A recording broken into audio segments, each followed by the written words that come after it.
Very good afternoon, my beloved student and my dear future officers. Welcome back on this learning platform, Civil Service 247. আজ আমরা কি পড়বো sir?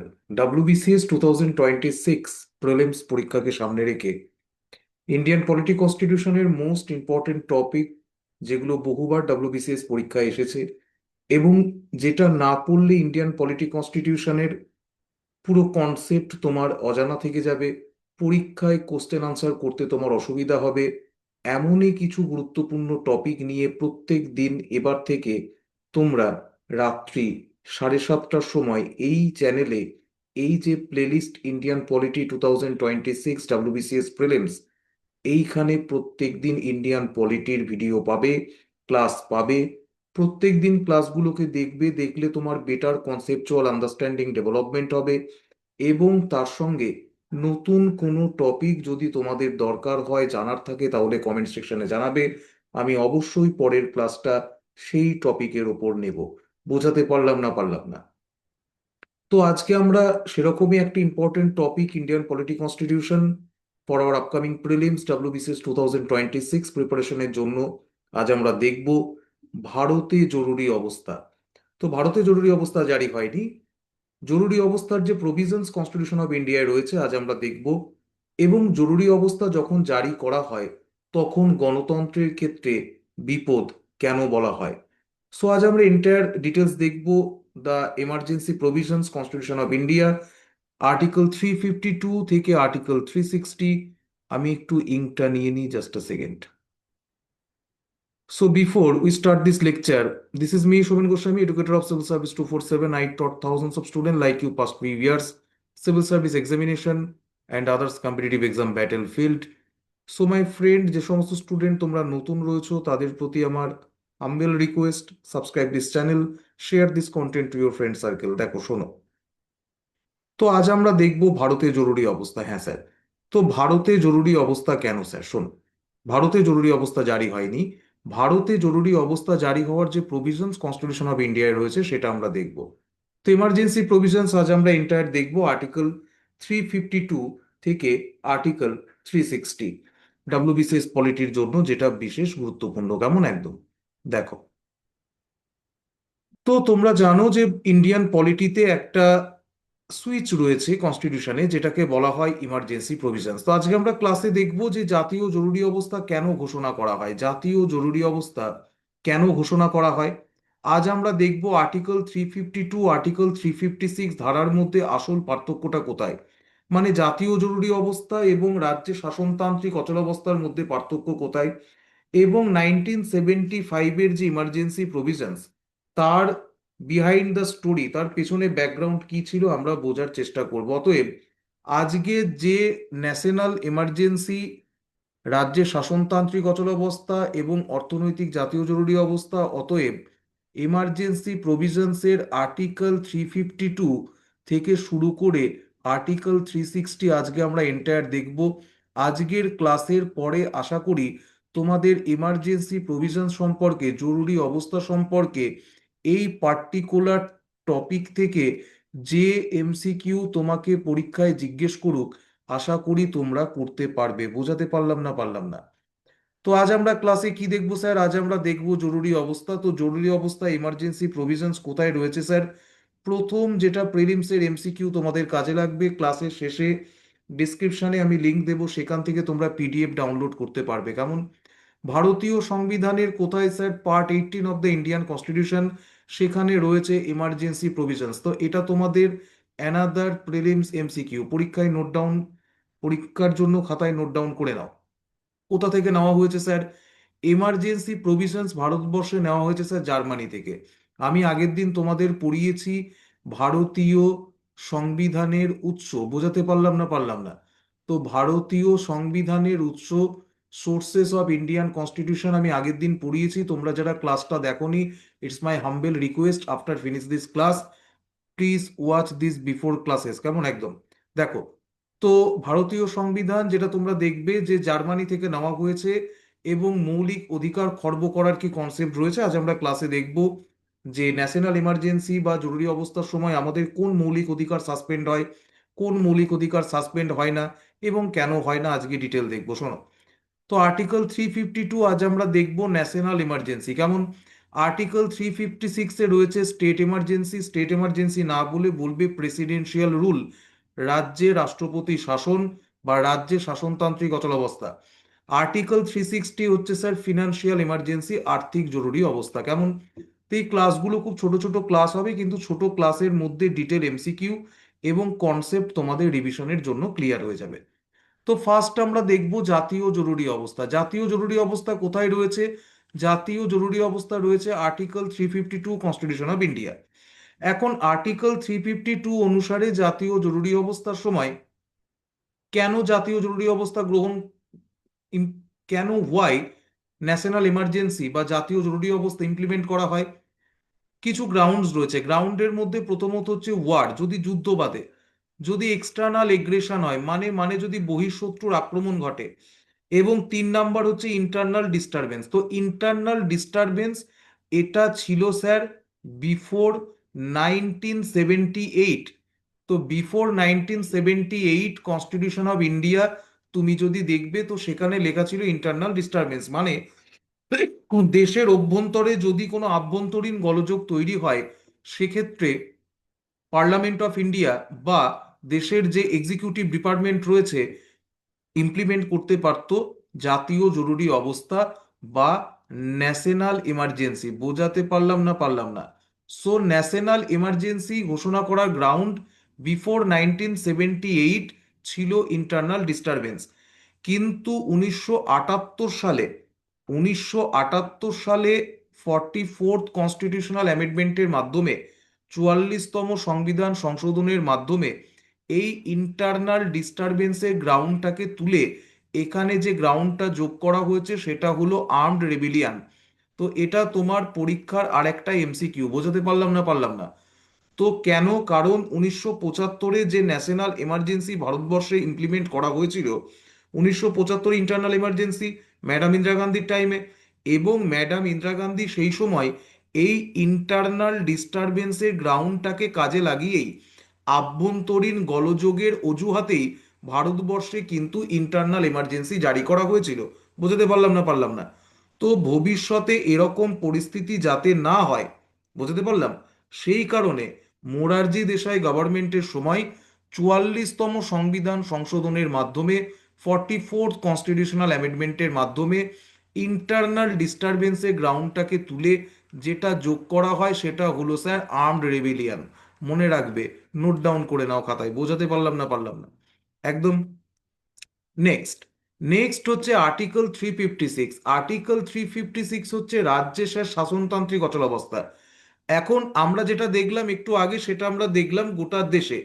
এখন যদি particular কোনো রাজ্যে শাসনতান্ত্রিক অচলাবস্থা হয়, মানে মানে প্রেসিডেন্ট অফ ইন্ডিয়া, মানে প্রেসিডেন্ট অফ ইন্ডিয়া যদি, প্রেসিডেন্ট অফ ইন্ডিয়া যদি কোনো মর্মে জানতে পারে, কোনো সূত্রে জানতে পারে, এনি অফ সোর্সেস, রাজ্যের গভর্নর হতে পারে বা এনি আদার সোর্স থেকে যদি জানতে পারে যে সেই রাজ্যের যে শাসন কাঠামো, সেই পার্টিকুলার রাজ্যের যে শাসন ব্যবস্থা সংবিধান অনুসারে পরিচালিত হচ্ছে না, কি বললাম?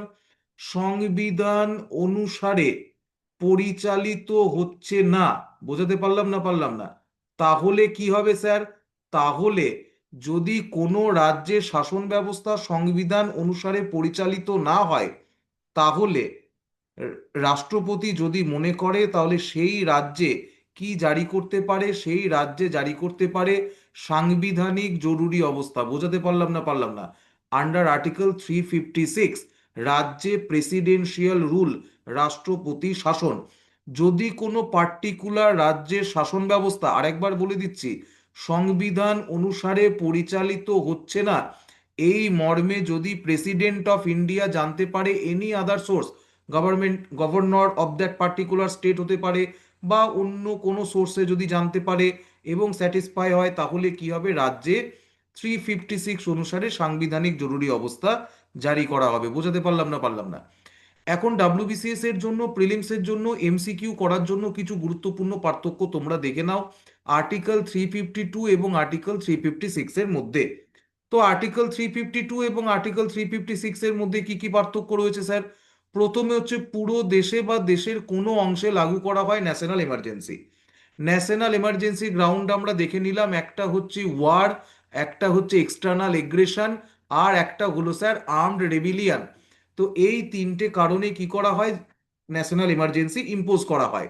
আর্মড রেবিলিয়ান কবে যোগ করা হয়? 1978-এ 44th কনস্টিটিউশনাল অ্যামেন্ডমেন্ট অ্যাক্টের মাধ্যমে। আচ্ছা, মৌলিক অধিকার ফান্ডামেন্টাল রাইটস কি খর্ব করা যায়, সাসপেন্ড করা যায়, সাবসিউমড হয়? Yes, during the national emergency কিন্তু ফান্ডামেন্টাল রাইটসকে সাসপেন্ড করা যায়। তো ন্যাশনাল এমার্জেন্সি দুই ধরনের হয়, একটা হচ্ছে এক্সটার্নাল ন্যাশনাল এমার্জেন্সি, আর একটা হলো ইন্টারনাল। যদি ইন্টারনাল গ্রাউন্ডে হয় তাহলে মৌলিক অধিকার সাসপেন্ড হবে না। কিন্তু যদি এক্সটার্নাল কারণে হয়, মানে যদি ওয়ারের কারণে হয়, বহিঃশত্রুর আক্রমণের কারণে হয়, তাহলে ফান্ডামেন্টাল রাইট স্যার সাসপেন্ড হয়। আমরা দেখব কোন ফান্ডামেন্টাল রাইট সাসপেন্ড হয় পরবর্তী স্লাইডে। কিন্তু আর্টিকেল 356 অনুসারে শুধুমাত্র নির্দিষ্ট রাজ্যে লাগু করা হয়, এতে মৌলিক অধিকারের ওপর কোনো প্রভাব পড়ে না। বোঝাতে পারলাম না পারলাম না? সো পরীক্ষায় যদি এমসিকিউ আসে যে ডিউরিং ন্যাশনাল এমার্জেন্সি মৌলিক অধিকারের ওপর প্রভাব পড়ে, আনসার হবে স্যার ইয়েস। কোন গ্রাউন্ডে? যদি এক্সটার্নাল এমার্জেন্সি চলে, ওয়ার বা এক্সটার্নাল এগ্রেশনের কারণে। কিন্তু যদি রাজ্যে শাসনতান্ত্রিক অচলাবস্থা বা প্রেসিডেন্সিয়াল রুল হয়, তাহলে কি মৌলিক অধিকার খর্ব হবে? আনসার হবে স্যার নো। বোঝাতে পারলাম না পারলাম না? এই সম্পর্কে একটা জাজমেন্ট তোমাদের জেনে রাখা উচিত, এসআর বোম্বাই কেস, আমি পরে কোনদিন সেপারেট ভাবে পড়িয়ে দেবো। সেটা হলো সুপ্রিম কোর্ট স্পষ্টভাবে বলে দিয়েছে যে কেন্দ্র চাইলেই 356 জারি করতে পারে না, উপযুক্ত কারণ দেখাতে হবে। বোঝাতে পারলাম না পারলাম না? মানে মানে কেন্দ্রের হাতে যে আর্টিকেল 356 দেওয়া হয়েছে সেটা কেন্দ্র মিস ইউজ করতে পারে না, তার পেছনে উপযুক্ত কারণ থাকতে হবে। এবং এসআর বোম্বাই কেসে সুপ্রিম কোর্ট একাধিক গাইডলাইন দিয়েছে, আমরা যখন পরবর্তীকালে পার্টিকুলার কেসটা করব তখন কিন্তু স্যার দেখে নেবো। বোঝাতে পারলাম না পারলাম না? এই পর্যন্ত ক্লিয়ার হয়েছে? এইবার সিভিল সার্ভিসের জন্য আমাদের যেটা জেনে রাখতে হবে যে জরুরি অবস্থা এবং মৌলিক অধিকারের যে দুটো আর্টিকেল রয়েছে, আর্টিকেল 358 এবং 359। তো 360 দেখবো। এতক্ষণ আমরা আর্টিকেল 352 দেখলাম, এতক্ষণ আমরা আর্টিকেল 352 দেখলাম, এতক্ষণ আমরা আর্টিকেল 356 দেখলাম। এইবার 360 দেখার আগে, মানে অর্থনৈতিক জাতীয় জরুরি অবস্থা দেখার আগে আর্টিকেল 358 359 কি বলছে একটু দেখে নাও। 352 জারি হলে, 352 মানে জাতীয় জরুরি অবস্থা জারি হলে আর্টিকেল 19-এ যে বাক স্বাধীনতা রয়েছে, right two freedom speech and expression, বোঝাতে পারলাম না পারলাম না, অটোমেটিক সাসপেন্ড হয়ে যায়। Okay sir. যুদ্ধ এবং বহিরাগত আক্রমণের ক্ষেত্রে, মানে যদি এক্সটার্নাল ইমার্জেন্সি হয় এক্সটার্নাল গ্রাউন্ডে, তবে সেক্ষেত্রে কিন্তু আর্টিকেল 20 এবং article 21, right to life and personal liberty, fundamental rights, জীবনের অধিকার, কখনোই সাসপেন্ড করা যায় না। কবে বলা হয়? 44তম সংবিধান সংশোধনীতে 1978-এ।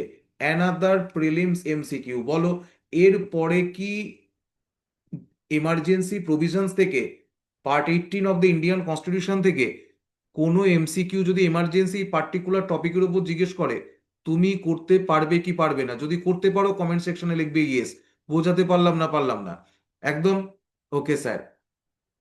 নেক্সট হচ্ছে আর্থিক জরুরি অবস্থা। আরেকটা জিনিস জানাবে কমেন্ট সেকশনে যে during internal emergency madam Indira Gandhi 1975, যে সব থেকে নেতা সেই সময় ম্যাডাম ইন্দিরা গান্ধীর এগেনস্টে দিল্লিতে বড় জমায়েত করেছিল, তার নাম কি? কমেন্ট সেকশনে জানাবে। আর্থিক জরুরি অবস্থা যারা যারা জানাবে পরের দিনের ক্লাসে আমি তাদের নাম ক্লাসে কিন্তু বলবো যে কোন কোন স্টুডেন্ট তোমরা উত্তরটা জানতে। আর্থিক জরুরি অবস্থা মৌলিক অধিকার একবার দেখে নাও। আর্টিকেল 360 একদম লাস্ট ফেজে চলে এসেছে, ইমার্জেন্সি প্রভিশনস এর দুটো আর্টিকেল আমাদের দেখা হয়ে গেছে, তার সঙ্গে আর্টিকেল 358 359 দেখা হয়েছে। এবং দেখেছি যে মৌলিক অধিকার কখন খর্ব হয়, কোন মৌলিক অধিকার খর্ব হয়, এবং কোন মৌলিক অধিকারকে কখনোই টাচ করা যায় না, আর্টিকেল 20 এবং 21। আর্টিকেল 360 ক্ষেত্রে বলছে আর্থিক জরুরি অবস্থা আজ পর্যন্ত ভারতে একবারও হয়নি। 1991 সালে একবার খারাপ পরিস্থিতি দেখা গেলেও আজ অবধি সেরকম ঘোষণা কিন্তু হয়নি। যদি হয় স্যার কি হবে? ফলাফল হতে পারে সরি, রাজ্য কর্মচারীদের বেতন কমানো হতে পারে। কেমন? আর্টিকেল 20 21 না স্যার, জরুরি অবস্থা মৌলিক অধিকার বাতিল করা যায় না। বোঝাতে পারলাম? আর্টিকেল 20 এবং 21 কোনো মতেই সাসপেন্ডেড হবে না। এইবার দেখে নাও যে জাতীয় জরুরি অবস্থা জারি এবং অনুমোদন, এখান থেকে পরীক্ষায় এমসিকিউ জিজ্ঞেস করতে পারে, বুঝতে পারলাম? তো এখান থেকে যদি পরীক্ষায় কোশ্চেন জিজ্ঞেস করে তাহলে যাতে বাদ না যায় একবার দেখে নাও। আজ পর্যন্ত কতবার জারি হয়েছে স্যার? 3বার জারি হয়েছে। কখন? 1962 সালে ভারত চীন যুদ্ধের সময়, 1971 সালে ভারত পাকিস্তান যুদ্ধের সময়, এবং 1975 সালে আভ্যন্তরীণ গোলযোগ, যেটা আমি বললাম ইন্টারনাল এমার্জেন্সি। এবং আমি জিজ্ঞেস করেছিলাম সেই সময় কোন নেতা ম্যাডাম ইন্দিরা গান্ধীর এগেনস্টে দিল্লিতে ব্যাপক জমায়েত করে, তার নাম কি তোমরা জানাবে, এবং তার সংগঠনের নাম কি ছিল কমেন্ট সেকশনে। সংসদ, আচ্ছা, সংসদের অনুমোদন দরকার একদম। ঘোষণা করার জন্য 1 মাসের মধ্যে সংসদে পাশ করাতে হবে। যেদিনকার জাতীয় জরুরি অবস্থা ঘোষণা করা হবে, যেদিনকার ন্যাশনাল এমার্জেন্সি ডিক্লেয়ার করা হবে, সেদিন থেকে উইদিন 1 মান্থের মধ্যে সংসদে পাশ করাতে হবে। আগে ক মাস ছিল স্যার? আগে এটা 2 মাস ছিল, কিন্তু 44তম সংবিধান সংশোধনের মাধ্যমে এটিকে 1 মাস করা হয়েছে। বোঝাতে পারলাম না? পারলাম না? তো এন্টায়ার এমসিকিউ যা যা তোমাদের এমার্জেন্সি প্রভিশনস থেকে আসতে পারে সমস্ত কিছু করিয়ে দেওয়া হলো, সমস্ত কনসেপ্ট ক্লিয়ার করে দেওয়া হলো। What is article 352, national emergency কখন ডিক্লেয়ার করা হয়, গ্রাউন্ডস কি রয়েছে, আর্মড রেবিলিয়ন কবে অ্যাড করা হয়, মনে রাখবে 44th কনস্টিটিউশনাল অ্যামেন্ডমেন্টের মাধ্যমে। আগে কি ছিল? আগে ছিল স্যার গ্রাউন্ড ইন্টারনাল ডিস্টারবেন্স, মনে রাখবে। বোঝাতে পারলাম না? পারলাম না? এমসিকিউর জন্য কেমন একদম। তো আজকের ক্লাস এই পর্যন্ত। পরবর্তী ক্লাসে আমরা দেখব। যদি ক্লাসটা ভালো লেগে থাকে সাবস্ক্রাইব করবে, পরের ক্লাসের জন্য কমেন্ট সেকশনে জানাবে কোন টপিকের ওপর তোমাদের ক্লাস দরকার, আর share this content to your friend circle, এটুকু তো করতেই পারো, কেমন একদম। So take care, God bless you, thank you. পরের ক্লাসে দেখা হবে এভরিওয়ান। জয় হিন্দ।